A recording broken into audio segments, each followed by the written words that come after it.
guys very much for coming. We know we called the protest impromptu, and you guys had only a couple of days to prepare. The media had only a couple of days to announce. We thank the police for giving us the permit.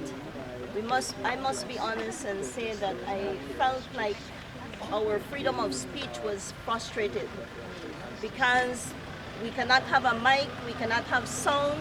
The bond prevents us to have a bullhorn. We were not told until late yesterday evening that there would be a military parade and we would have to move our time to 10 o'clock. A lot of our own people, even from the BPF, did not show up today because they felt it was a waste of their time because we were being prevented from speaking through a microphone or through a bullhorn. So they decided to not be with us today. I decided to still go through with it because it is important for the families of victims. It is important for every mother of Belize and every father of Belize to stand up and say that it is enough. I know a lot of you saw the videos, that I put out on social media. Some agreed and some did not agree.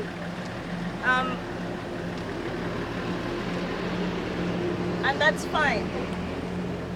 But what I need to say, and I'll repeat what I said on the video, while we have criminals in this sacred house, while we have criminals in the assembly building, we will have criminals on the streets. Because everybody knows it, that they are tolerating it. Some of them are fueling it. Some of them are involved in the drug trade. The drug trade, when you see those planes landing, it's because we have become a narco nation. We have welcomed narco trafficking in Belize. With that comes human trafficking. With that comes taking our girls, forcing them into prostitution, and if they don't like it, they get killed. I strongly believe, I have made it no secret to the police, that we are facing trafficking in Belize. That there is a very well organized, tight-knit network of corruption starting from the National Assembly. I want to advise you guys to know how trafficking works so that the nation can be aware. If we don't know what we're facing, we cannot be prepared to protect our families.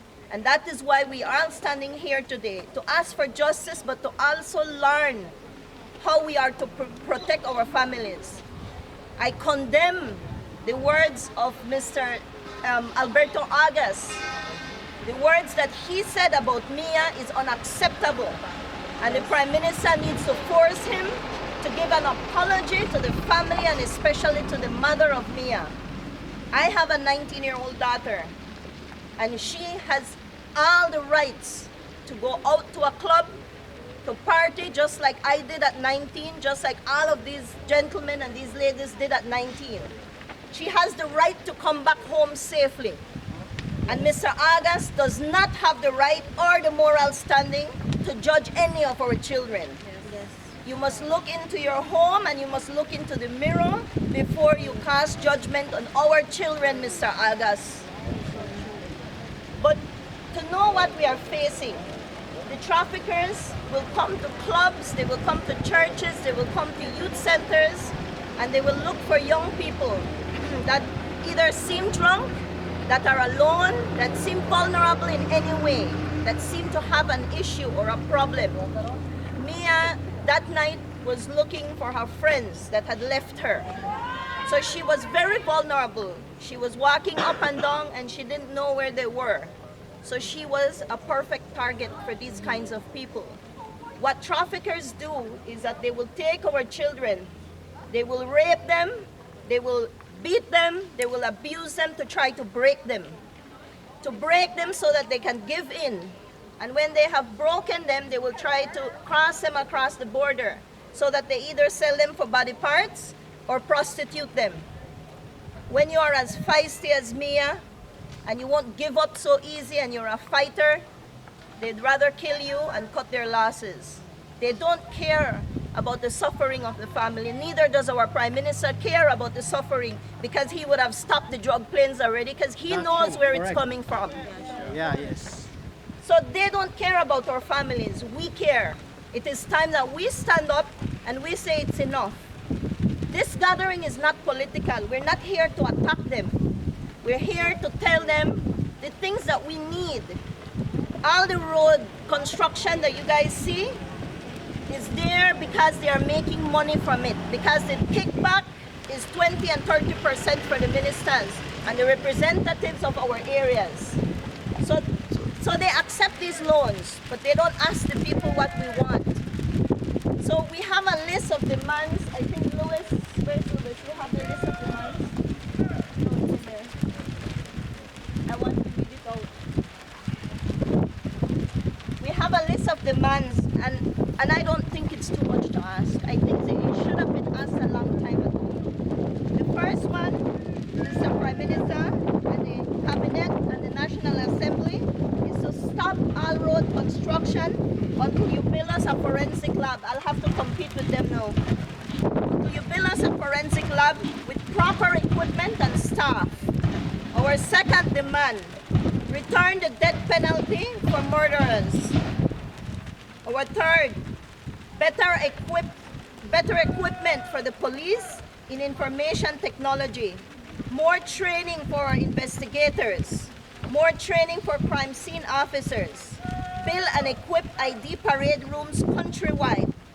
Build safe interview rooms countrywide. Place more video cameras in strategic locations in our communities, especially in front of schools. No bail for murder charges or reduced sentence, no matter what and no matter which politician asks for it. Reopen cases that were closed after the police are better prepared. We asked to reopen the cases because the police, although some of them have all the intention to cooperate with our citizens and to do all they can to solve these cases, they're not equipped. I don't care what the Commissioner of Police wants to say, they're not equipped.